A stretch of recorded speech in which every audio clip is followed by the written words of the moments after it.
Okay, let us now talk about graphing polynomials.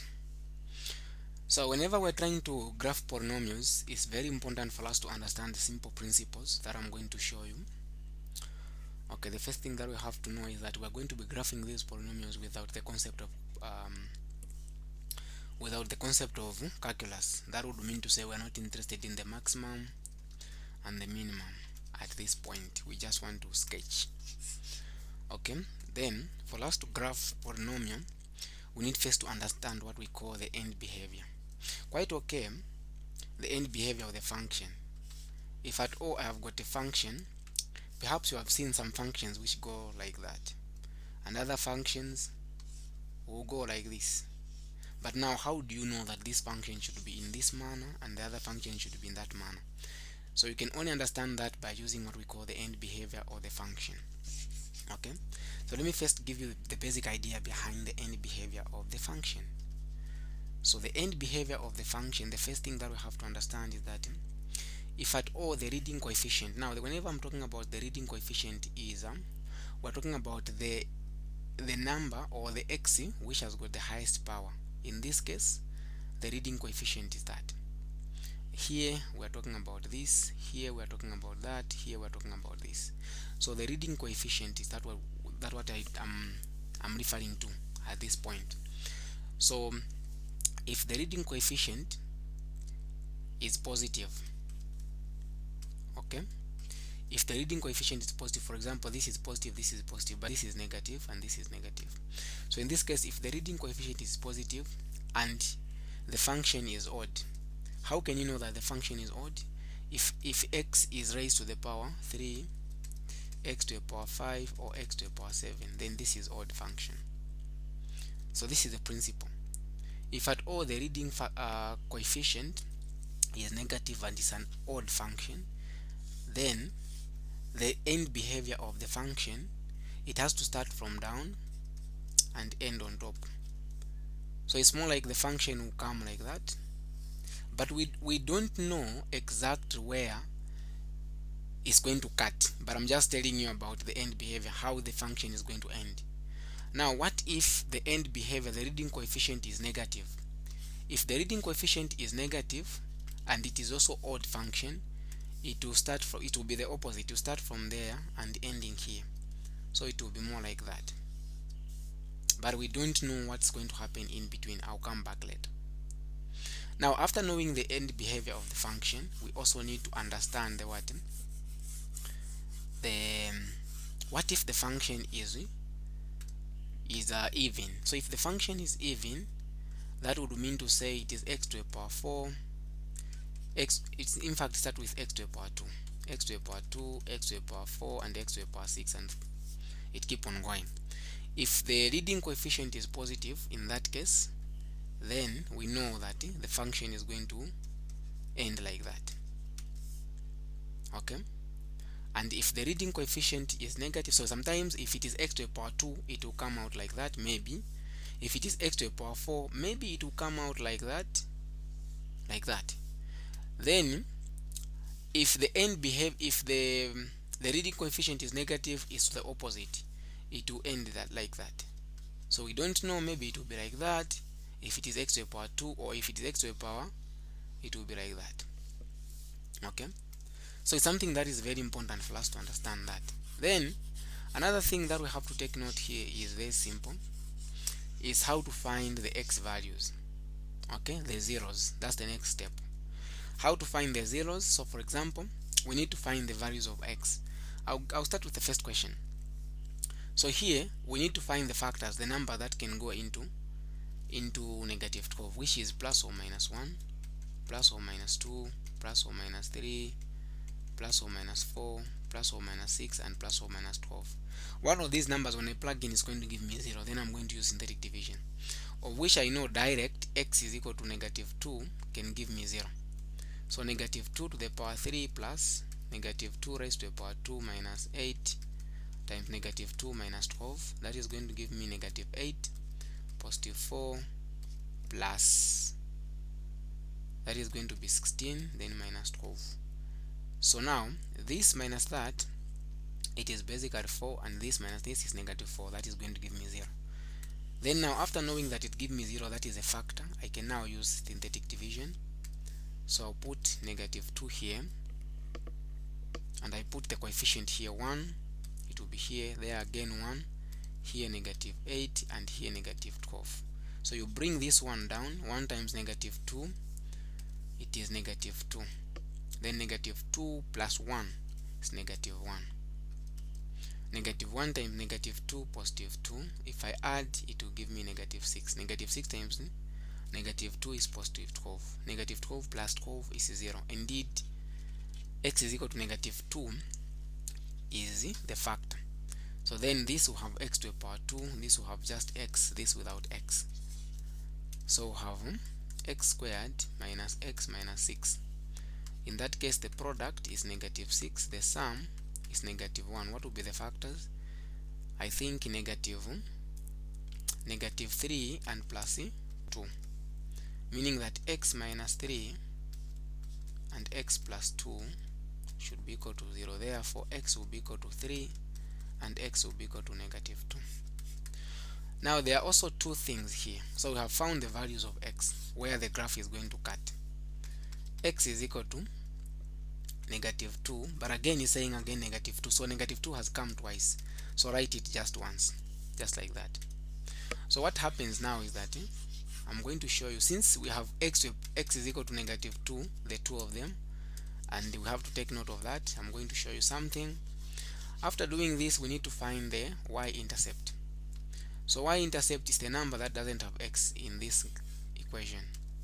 So what number that doesn't have x is -12. What I mean is, where there is x, plug in 0, so you remain with -12. Now get your graph. Okay, your y-intercept is -12, and in x you have got -2 and also 3. Remember, the leading coefficient is positive, so it has to come like that and end like that. That's what we know. Now, for the fact that as long as you have got 2, if this 2 is appearing twice, when you reach at this point, it's not going to cross going there, it will turn from there, because 2 has appeared twice. Get me right there. So 2 has appeared twice. When you reach, it will start from there, you reach at this point, it curves, it comes here. Okay, so now when it comes here, it has to come and touch where there is what, and touch where there is 12. Okay, so that is something that I want you to understand for now. Okay, it's something that is very important, and I want you to understand. So the reason why it has turned, it hasn't gone up, is because -2 has appeared twice. So when I reach there, it has to turn from there. Just direct from there, it has to turn. Okay, so when we reach at that point, it has to turn.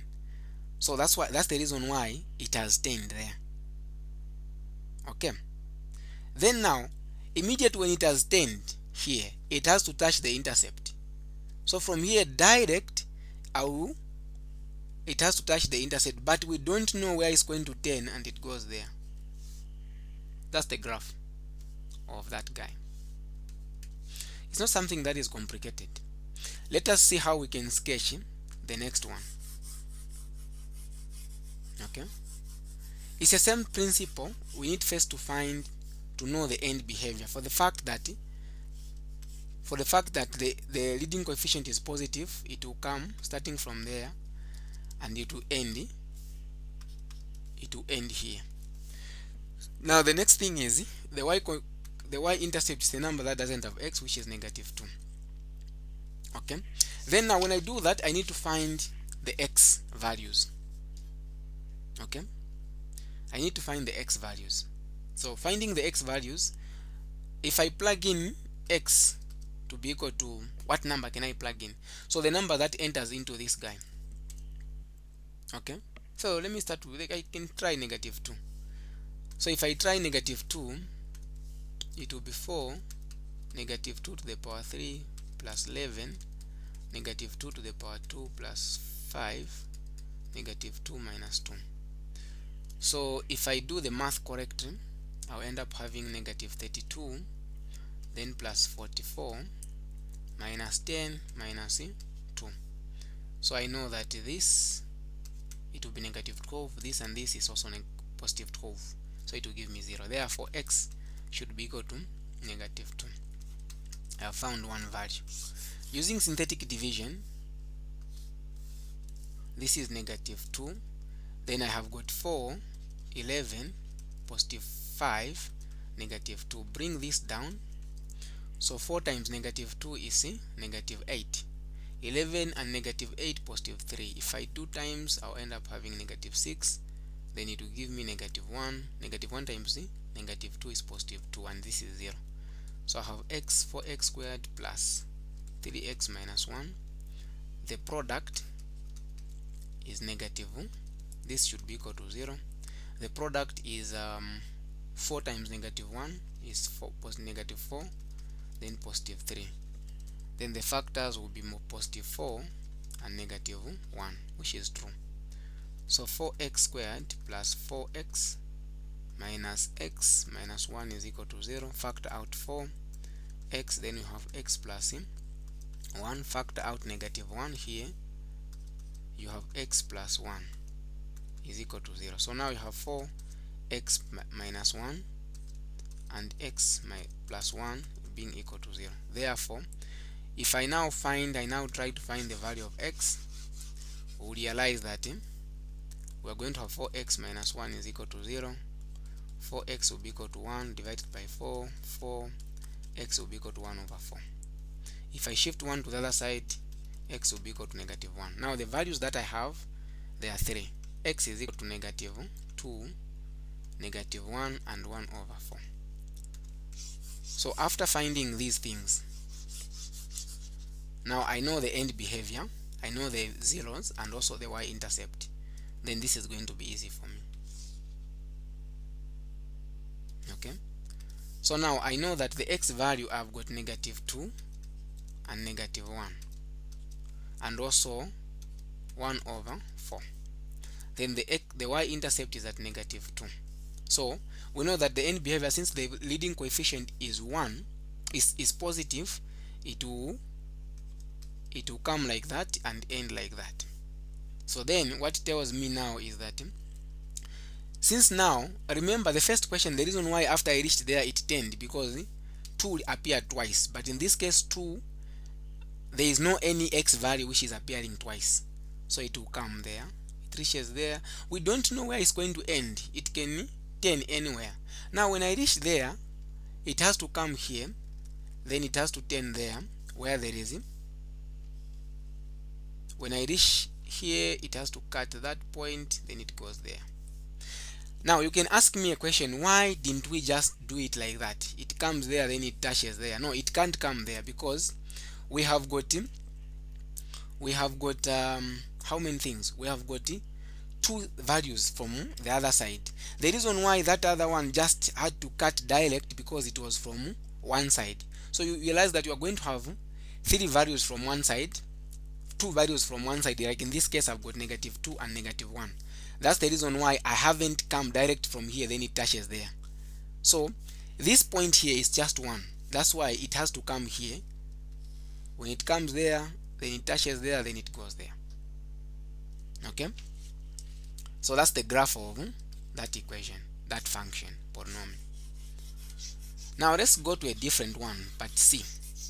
For the fact that the leading coefficient is negative, then the end behavior of this graph is going to start there and end there, and the y-intercept is the number that doesn't have, in that case, negative 20. Okay, then let's now find the values. Let's plug in x, the number that can enter into negative 20. I'll do maybe 4. So if I do negative this, 4 raised to the power 3 minus 4 raised to the power 2 plus 41 times 4 minus 20. So 4 raised to the power 3 is basically, it should be 64. Now 64 times 2, 128. So negative 128 minus 16, then plus 4 there, it will be 4, then 16, 164, then minus 20. So what do we do? So if we do here, we should be able to get 0 if we add. Therefore x, the first value is that x should be equal to 4. Using synthetic division,